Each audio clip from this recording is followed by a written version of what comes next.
Så välkomna, mitt namn är Donatella Akvaviva och jag är projektledare för projekt Akvaponi i Roslagen och jag jobbar här i UCV Campus Roslagen. Jag kommer att presentera oss senare. Men då jag passar bollen till den nästa panelist. Varsågod. Ja, hej. Det är Amelia M Strömberg och jag är verksamhetsansvarig för Utvecklingscentrum för vatten här på Campus Roslagen. Välkomna. Jonathan? Ja, Jonathan heter jag. Så här ser jag ut. Jag kommer ha min kamera avstängd sen så att inte jag krånglar lite. Men jag kommer också prata lite. Jag jobbar också här på UCV.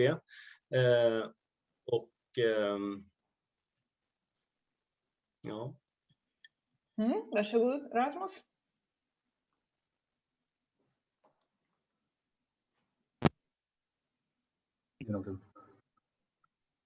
Ja, hallå. Rasmus Tonell heter jag. Jag jobbar också på UCV här som projektledare. Jag kommer inte prata så mycket idag, men jag sitter med här i bakgrunden. Ja, precis. Och han har hjälpt mycket med projektet. Då har vi Peter. Ja, hej. Peter Eklund heter jag, kommer från Refarm Linee och vi har hållit på med fisk nu i 7 år. Jag kommer att prata lite runt det och vad vi ser, regional och lokal utveckling. Louise? Ja, hej, jag heter Louise Odö. Jag har precis gått en 1-årig heltidsutbildning, yrkeshögskoleutbildning, fisk- och skaldjursodling med Lysekil. Och så har jag haft min praktik här på Utvecklingscentrum för vatten och ska hålla en kort dragning om tillståndsprocessen som krävs för att starta en akvaponi. Susanne?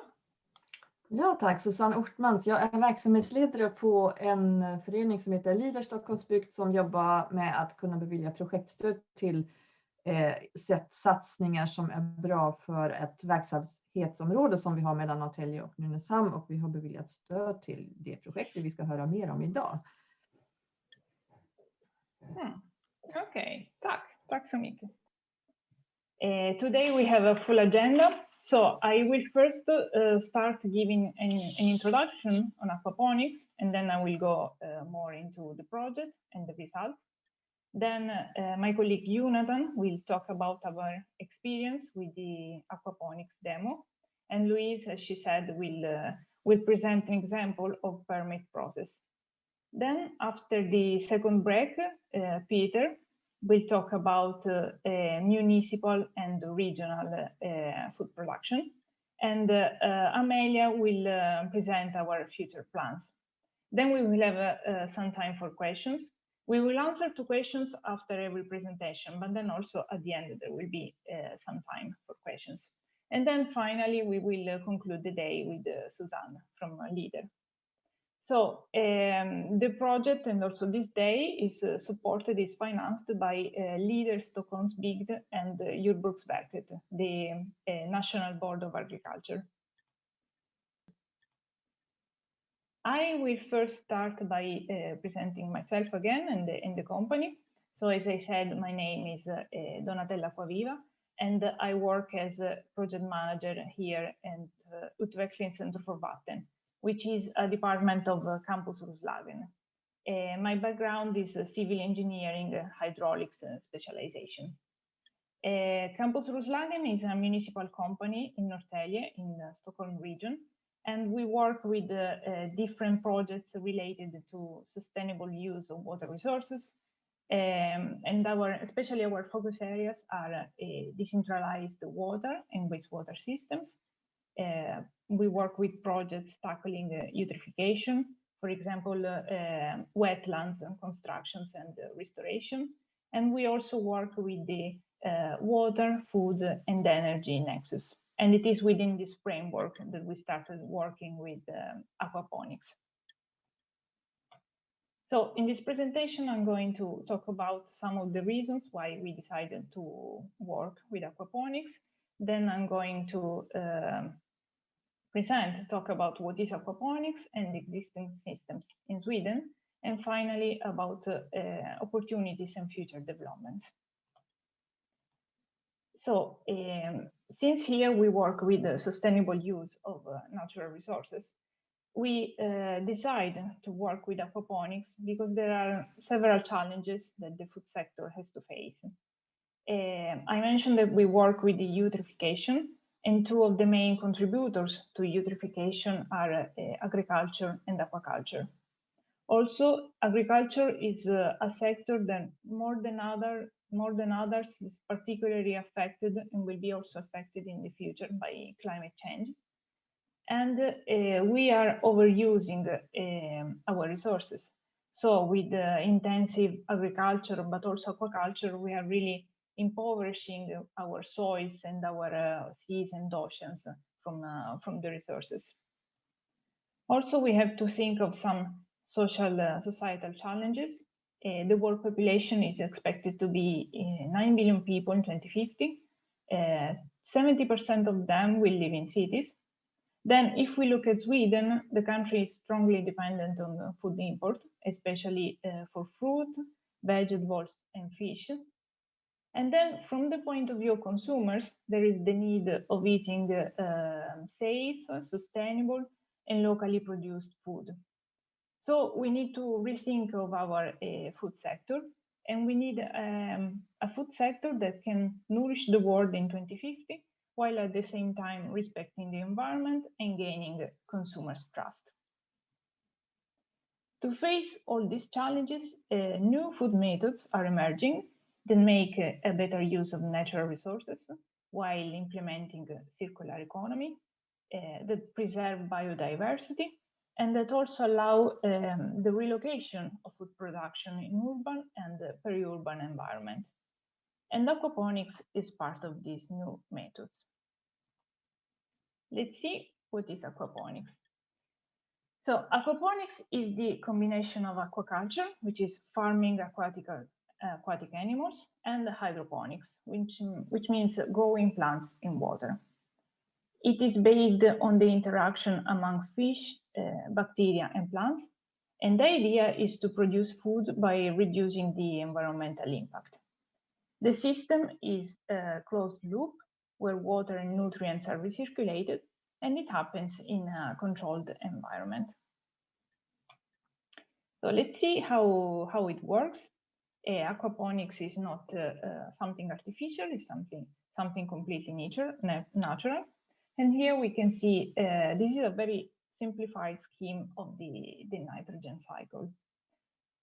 So nitrogen is the most abundant gas in the atmosphere and is also an essential component of proteins. But nitrogen gas cannot be absorbed in this form by plants. So nitrogen is first fixed by some bacteria into the soil in form of ammonia.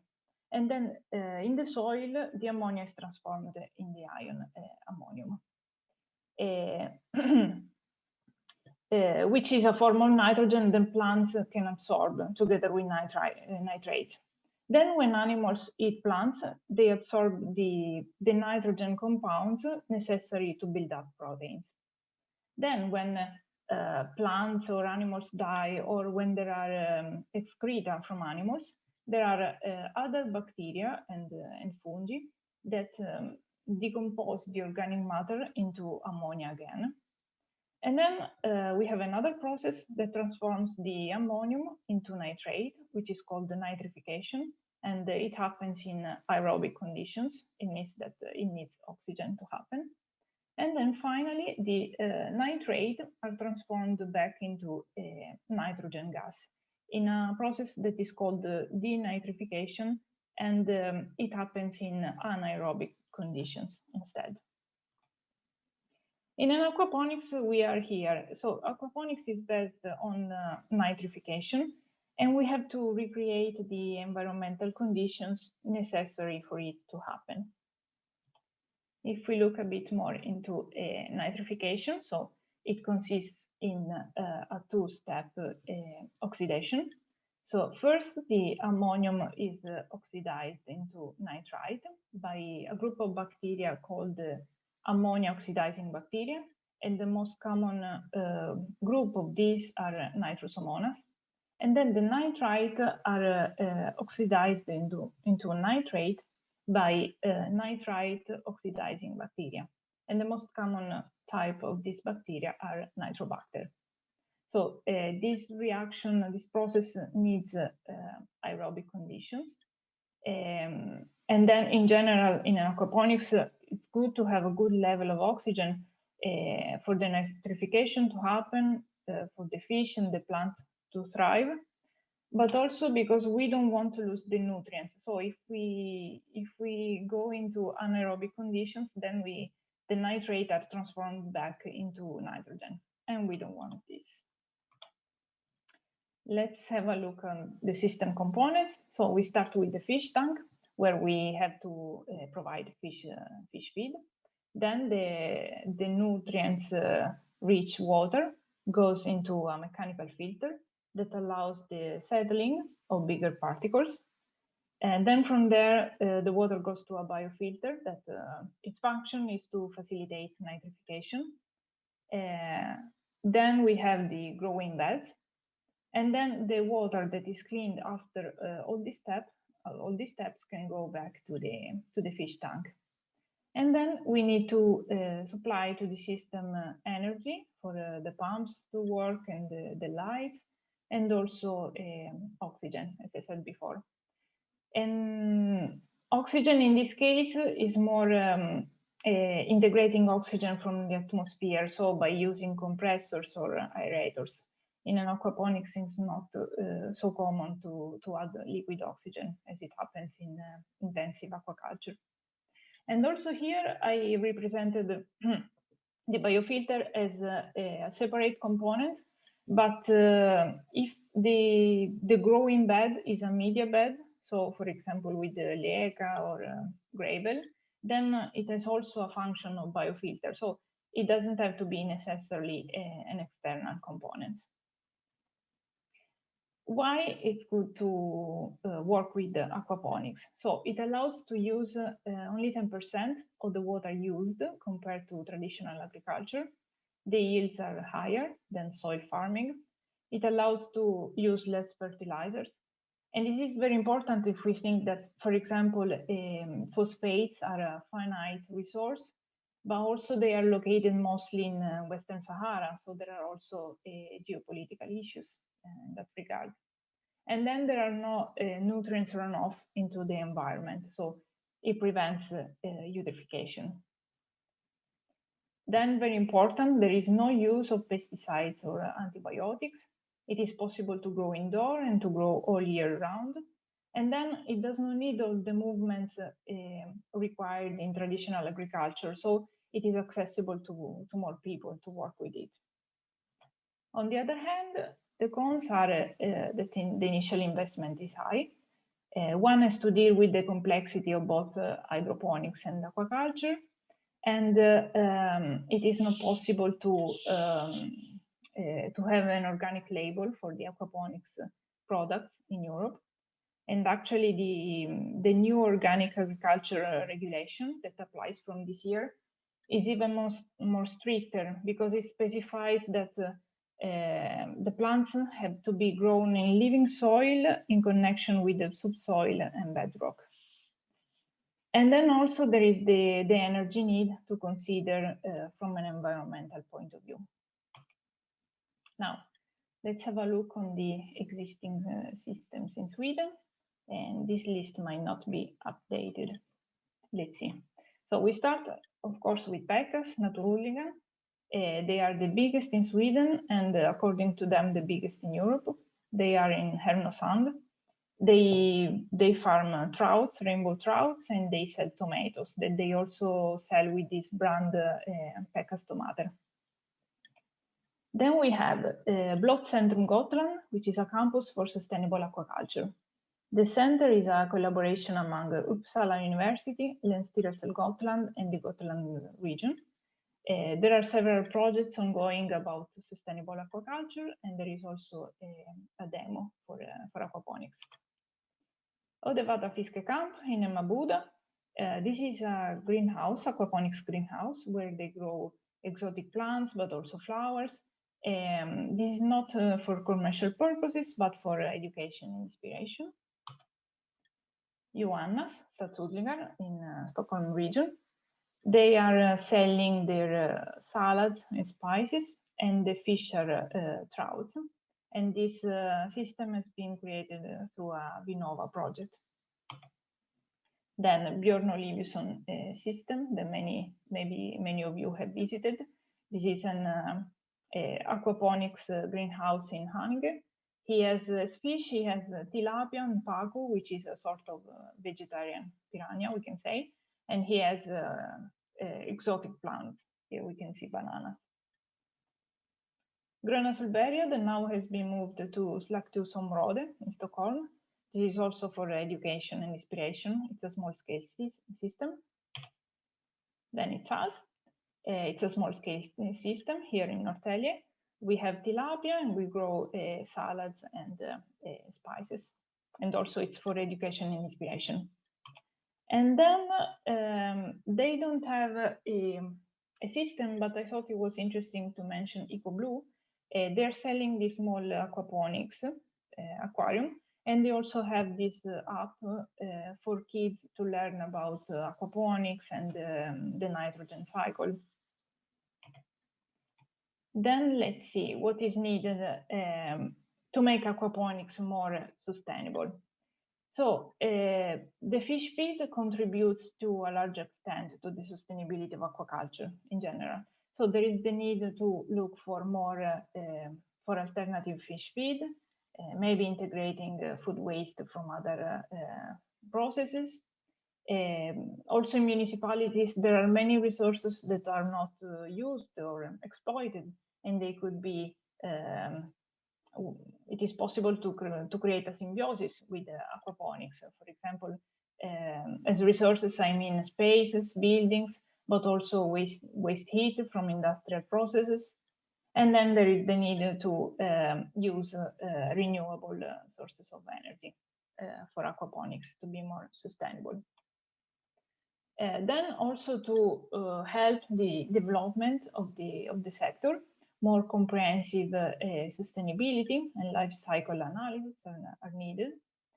The aquaponic systems are quite diverse, so standardization can be needed. In the future, the development of new sensors that allow to better monitor the commercial systems. Then neutral labeling can be useful to communicate to consumers the quality of aquaponics product. And then multidisciplinary education that can help to deal with the complexity of the aquaponics, so the complexity of hydroponics and aquaculture. So there is room for the aquaponics sector to improve and to develop, and ways to help the sector, to help entrepreneurs that want to start, but also to inform the general public about consumers are information and dissemination projects, and Akvaponi Roslagen is an example of these projects. But now, before I go to the project, we would like to know a bit more about you. So you can go to menti.com. Can you see it, Amelia? Yes, I see it. So the code, I cannot see the code. Yes, we see it there. 15. You have to go to menti.com with your telephone, and then you put in you pick in the code, and you can answer the questions. Yeah. So this one means which job group doing. What is your job? So public sector, own entrepreneur, student, others.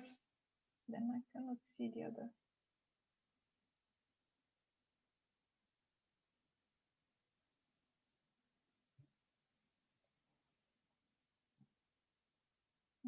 So far they are quite balanced.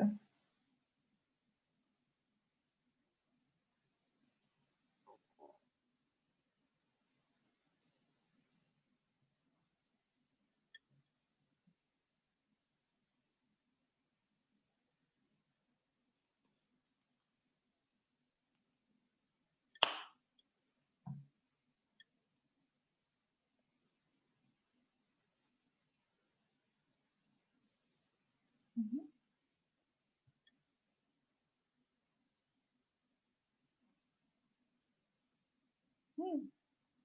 The first farmer.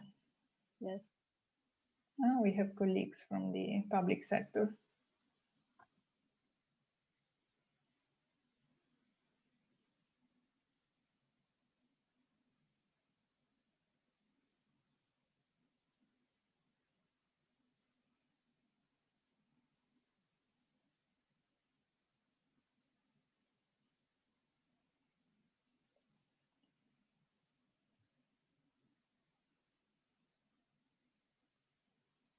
We wait some. What do you think, Amelia? We wait a bit more. Yeah, and we can translate the questions because there are people who don't speak Swedish. So if you go into the Menti, we want you to answer about what is your actual work, what you work with which sector you are in. So public sector is offentlig sector, the blue one. Own enterprise or SME is this pink one, egenföretagare. The red one is student, it's the same. The yellow one is if you're working with farming, and everything else is the green one. Thank you, Amelia.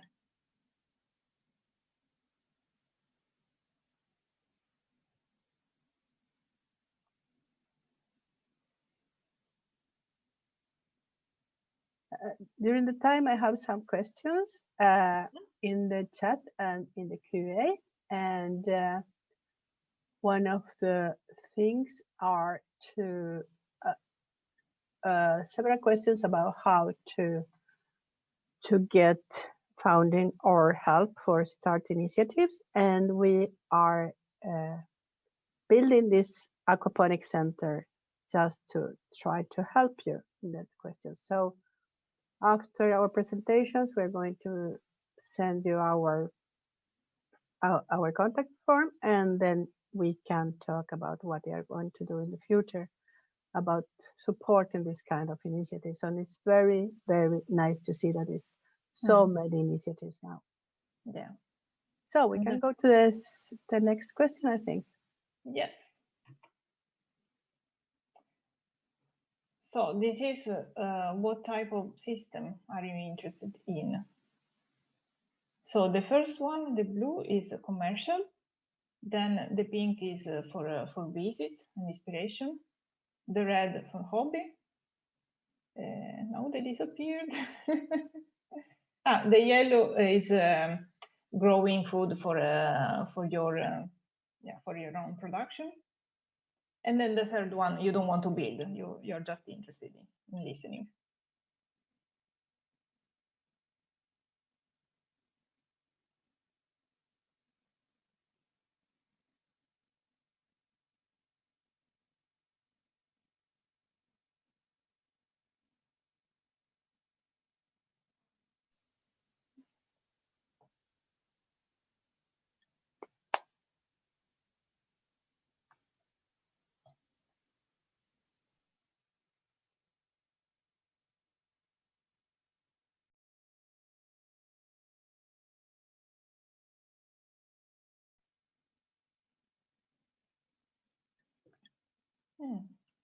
We are a few from commercial.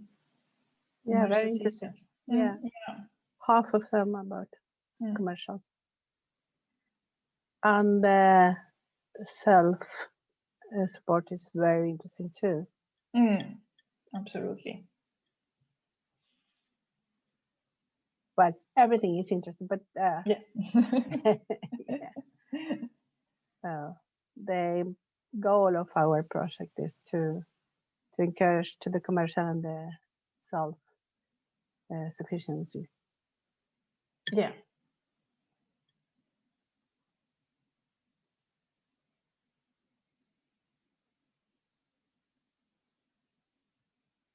Donatella, could you repeat during the time the names of the various aquaponics initiatives in Sweden? Or are we going to have a list of them in our homepage, maybe? Do you mean the systems that are existing? Yeah. Then I will also send the presentations. All the presentations of the day will be both sent via in the follow-up email and also be available in our webpage. Yeah. About the grants who are possible for private companies for building on smaller scale, I will pass the question to Jordbruksverket, I think. But we are making a list of possible financiation, so we can talk about it later. Yeah, in your part. Yeah. Okay. What do you think? Do we wait? Well, we go to next question. Then I will stop this now and then we continue later. Yeah. Okay. Thank you.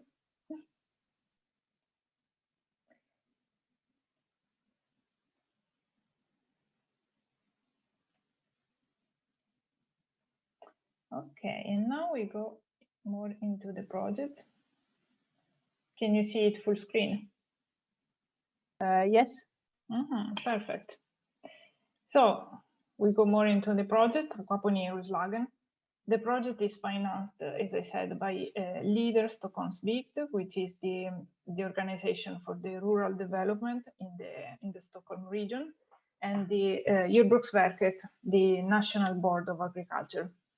The project started in October 2019 and finishes this month for a total budget of 1.14 million crowns.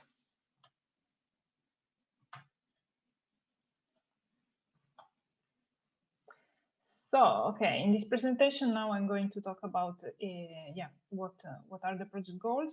Then I'm going to give some basic information about aquaponics, technical information about how to start. Then some literature references, and then we talk about the project results and the uses of aquaponics that we have identified. So our project is an information and dissemination project. The goal is to support rural development by informing and inspiring different actors, by sharing knowledge about aquaponics.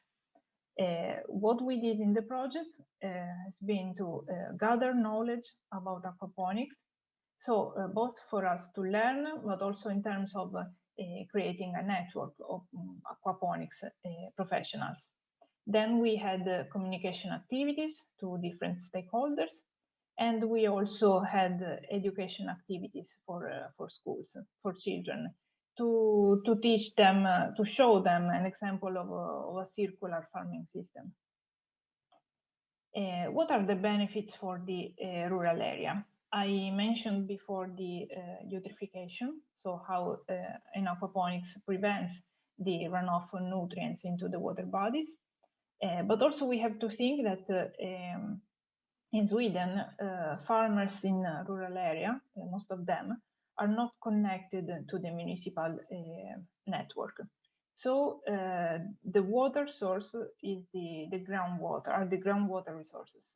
So a system like aquaponics that allows to use much less water compared to traditional aquaponics really reduces the pressure on the groundwater reservoirs. And then also aquaponics can be a way to foster economic growth in the rural area through innovation and local food production. And also it can be a way to stop or to halten the flow of people towards the cities and to attract more people in the rural area. So where to start? Before starting your system, there are some things that you might think of. So in terms of location, where you want to locate your system, you want to think of the access to water, because, for example, if you can harvest rainwater, that reduces also the cost of running the system. And then the access to energy in terms of cost, but also of environmental impact. Then, if it is a commercial system, then of course one will need to do a market investigation, a business plan, but and we choose accordingly the fish and the plants. But in general, it is important to remember to combine the fish and the plants according to the environmental conditions that they require. Then it might be useful to start maybe with less nutrients requiring plants, for example, green leaves, and then also to start with tilapia, which is the most used fish in aquaponics, because it is the most resistant species to changes of water quality. I said before that aquaponics is a closed loop, but actually there are some things that need to be added. So about 10% of the total water volume every month. Then elements to regulate pH, because there is a range within we have to maintain pH. And it is also important to mention that one of the results of the process of nitrification is that the results of nitrification are that the ammonia is transformed into nitrate, but also the pH gets lower. So one will need to increase the pH. Also, it can happen that one needs to lower it, but in our experience, it's not so common. But then, for example, to increase pH, one can use calcium or potassium carbonate, and it could be good to put them in a porous bag so that they are released slowly and there is no shock, let's say, for the system.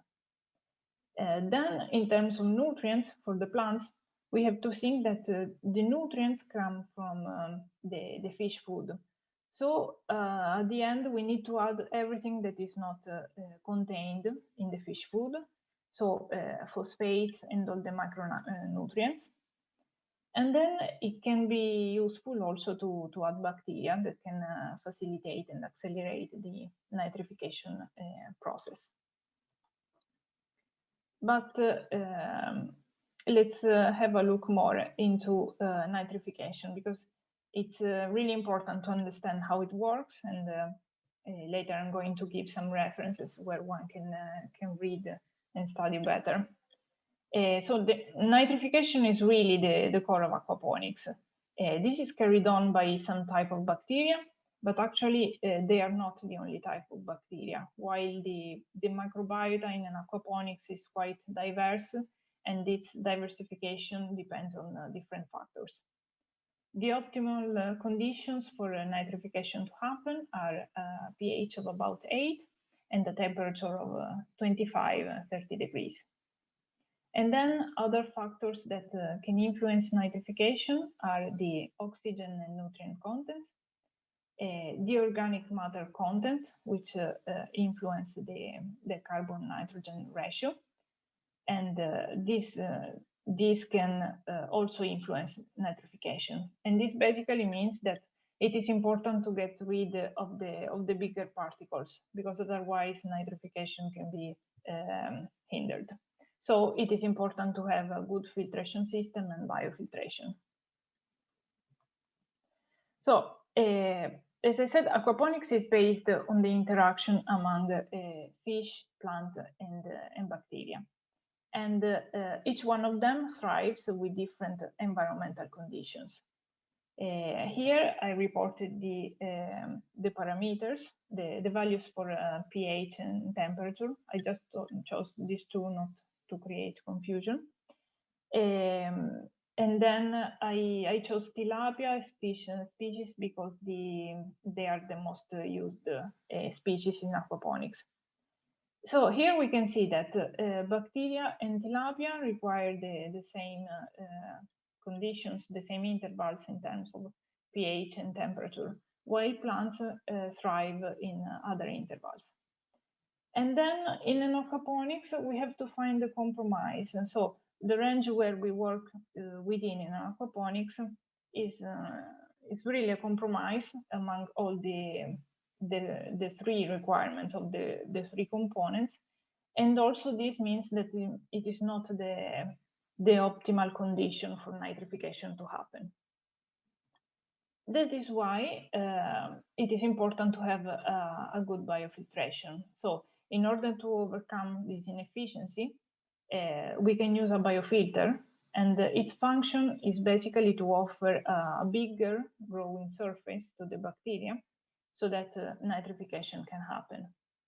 And here we can see some common type of biofilter. We have the first one is the moving bed bioreactor. They are used in wastewater treatment plants. And then here is this is our biofilter, and basically they are biomodules used in the infiltration beds for private system. And then a general rule to dimension the biofilter is that for every cubic meter of fish tank, one should have 2 cubic meters of biofilter. But this is a rule of thumb. Then what to monitor? Parameters to monitor in aquaponics are mainly temperature, ammonium nitrite, nitrate, pH, dissolved oxygen, alkalinity, conductivity, and then other nutrients. Also, through monitoring parameters, one can see if the nitrification is happening. Because if we see that the ammonium is decreasing, also the nitrite are decreasing, because they are these two are a toxic form of nitrogen for the fish. So it is important to keep them below certain levels. But if at the same time we see that the nitrate are increasing, then it means that the biofilter and the bacteria are working and nitrification is happening. Most likely it will happen to have high ammonia or nitrite levels that are very dangerous for the fish. So when it happens, it is important to immediately stop feeding and change the water, change a good amount of water. In literature, it is recommended even half of the total volume.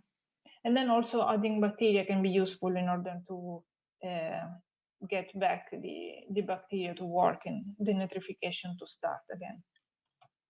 But in general, it's very important to remember to be very careful, because aquaponics is a very delicate equilibrium, it's a very delicate system.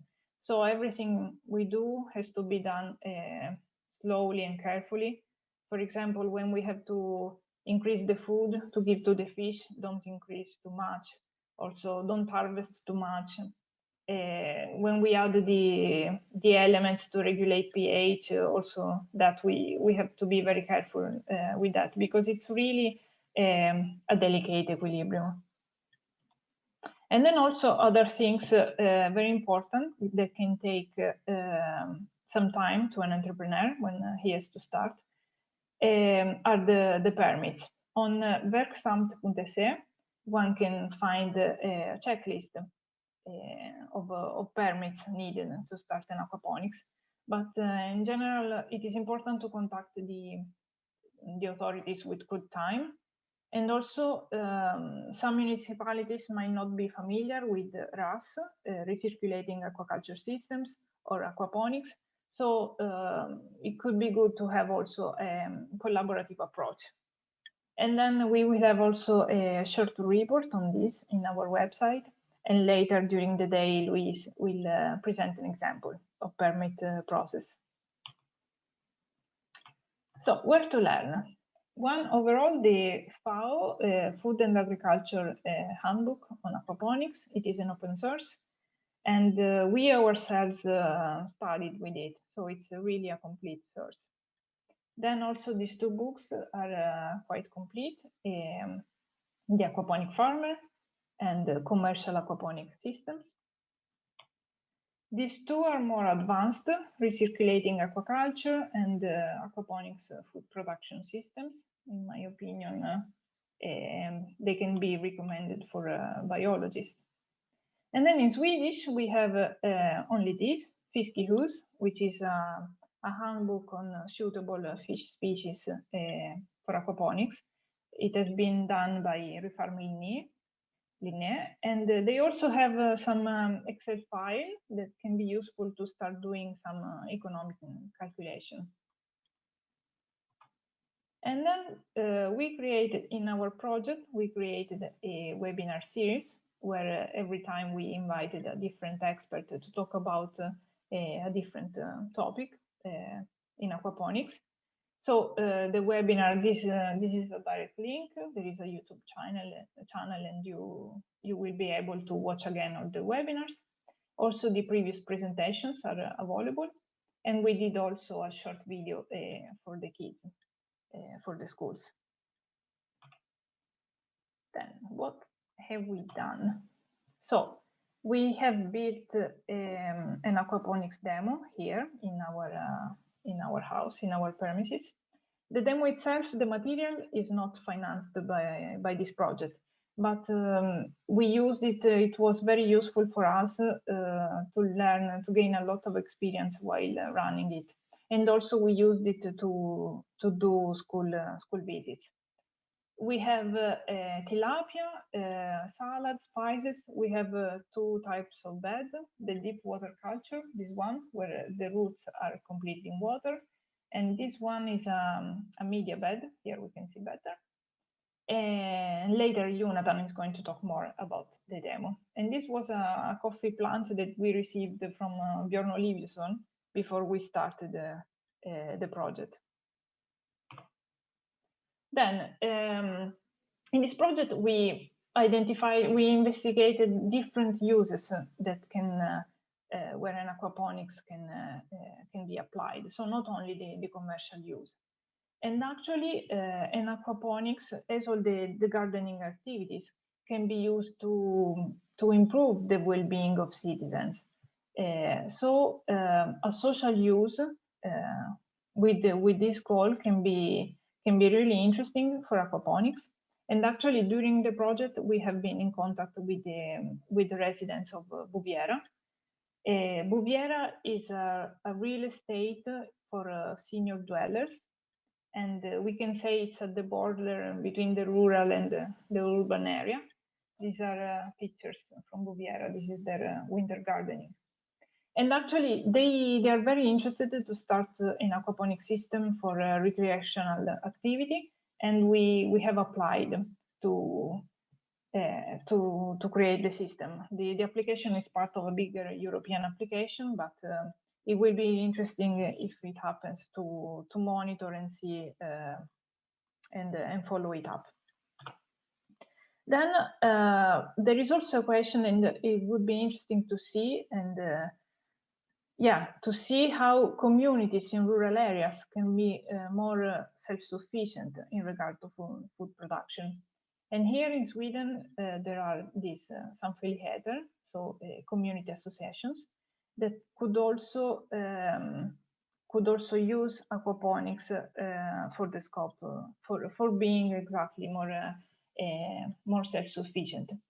And during the project, we have spoke with the Björko samfällighet. Björko is a rural area in Norrtälje, and they want to include the aquaponics in their development plan. So there is this discussion ongoing. Then I said that aquaponics is a complex system, and it can be used very well to teach different subjects. So during the project, we used aquaponics to have school visits. Here we can see the small kids, but we had also older kids. And so we used it to talk about the environmental impact from agriculture and aquaculture, but also to show what it means circularity and what is an example of circular farming methods. And then when it was not possible to do study visits anymore because of Corona, we created this website for the kids, akvaponi.com. And there is a part on aquaponics, but also a part on the Agenda 2030. And then still on the pedagogical use, since we identified the lack of a multidisciplinary education as a hinder to the spread of aquaponics, we did an investigation on existing educations in Sweden and in Europe, and the report is available in our website. And actually, we have identified a gap in the education system, and this has led to an application to Myndigheten Yrkeshögskola, so the professional education authority. And the education has been approved, and it will start in August. Later, Amelia will talk more about the education, but it will be the first 2 years aquaponics education in Sweden.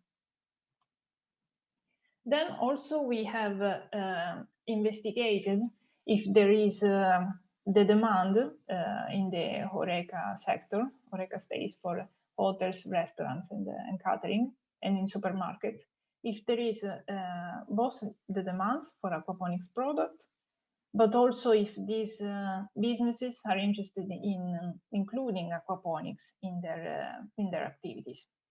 So we have done a few interviews to restaurants and supermarkets here in Norrtälje, but also in Stockholm.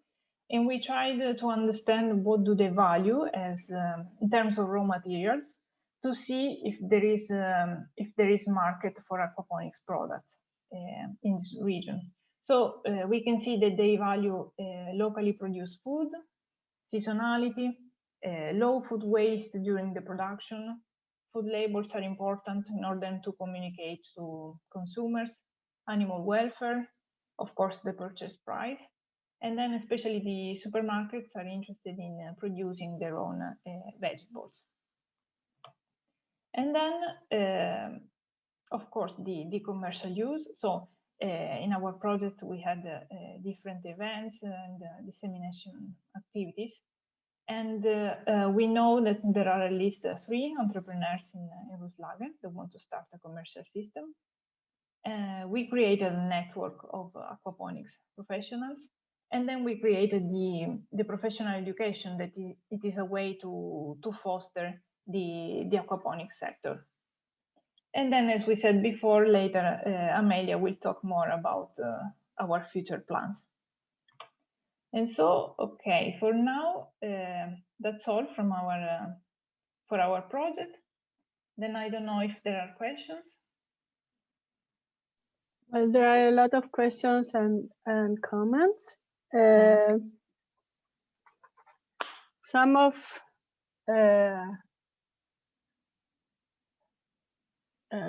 for example, is there a specific model with suitable species that suit people who want to harvest vegetables only?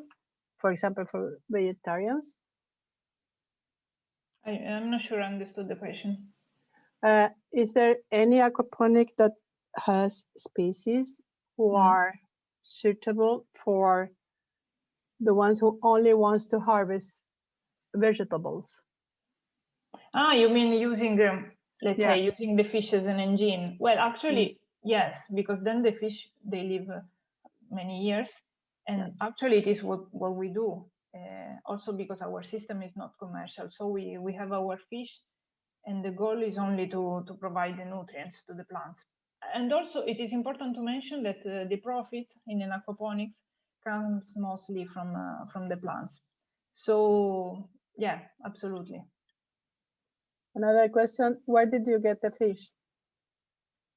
We bought from Björn Olivusson, and he can be a reference to get the fish.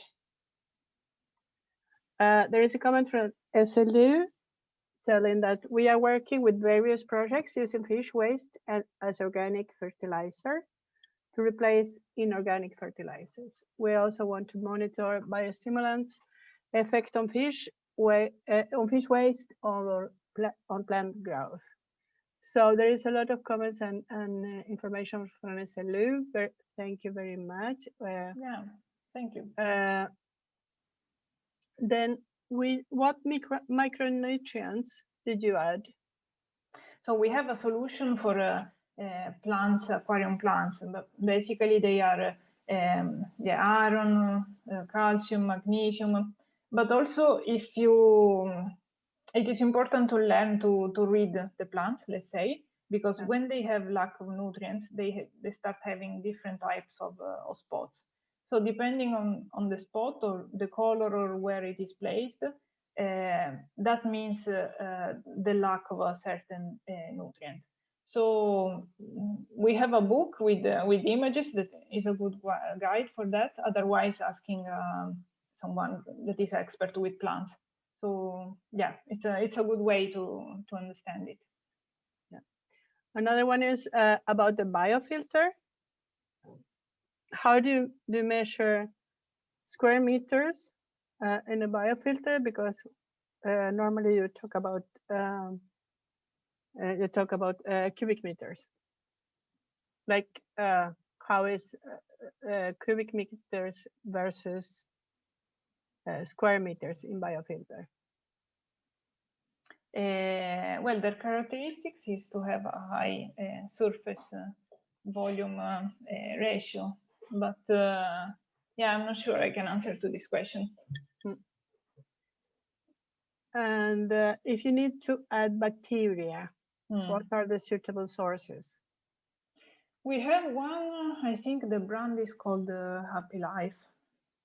And then it's written what is the quantity that you have to add respect to the total volume of the plant. Well, I think we can continue now. We have 10 minutes left. Yeah, we can go again to Menti. Yes. So here, the code is the same. Yes. So let's see here. So, what challenge do you think is important in the food sector? And here you can write what you want, maybe other things that we did not mention. So feel free to give your inputs.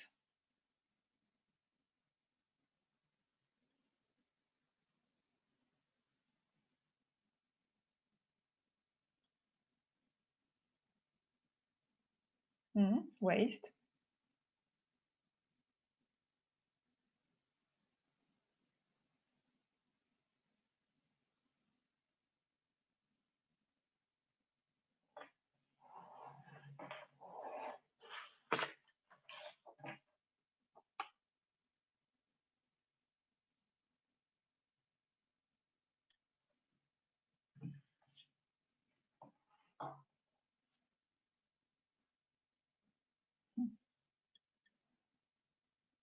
So we have sustainability, price, taste. Yeah, the distribution question.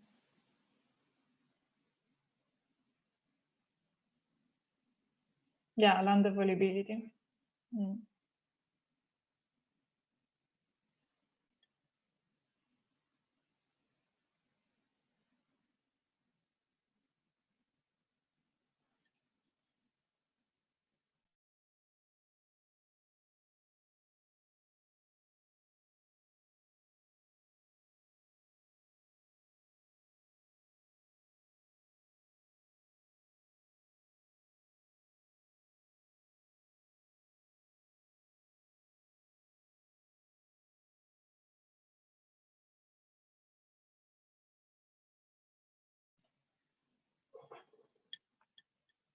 The water consumption, absolutely.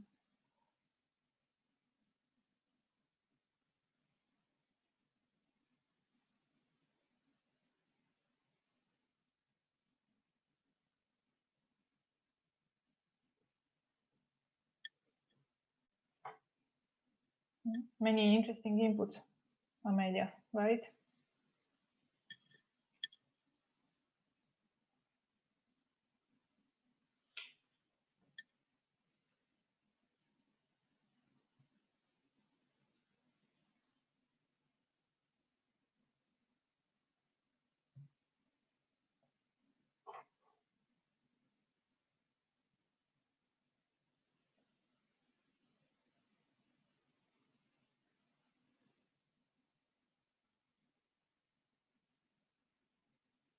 Yeah, overfishing, and then again distribution and transport.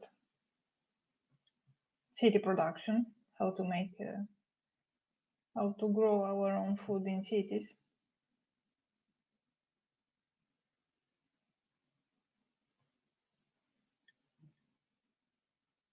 The legislation, absolutely.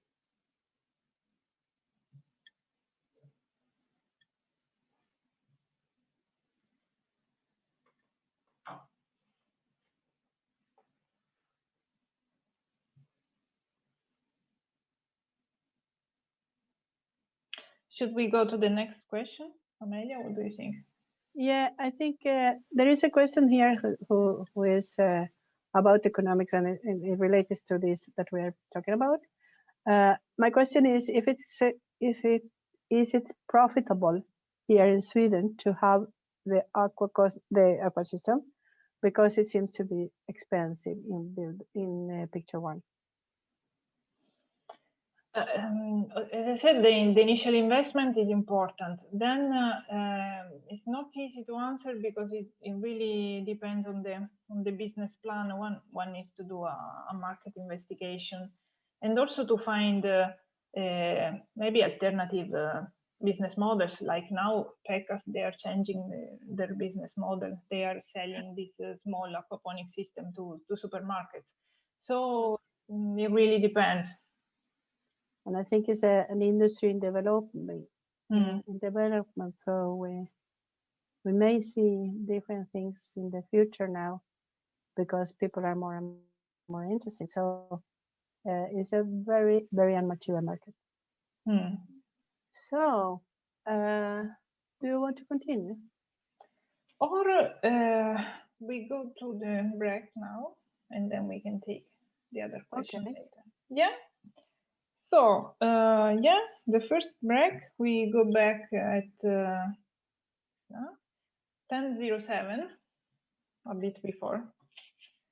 Yeah, we take 10 minutes break now, and we continue in Swedish. So I thank you all the non-Swedish speakers participants, and I'll see you in 10 minutes.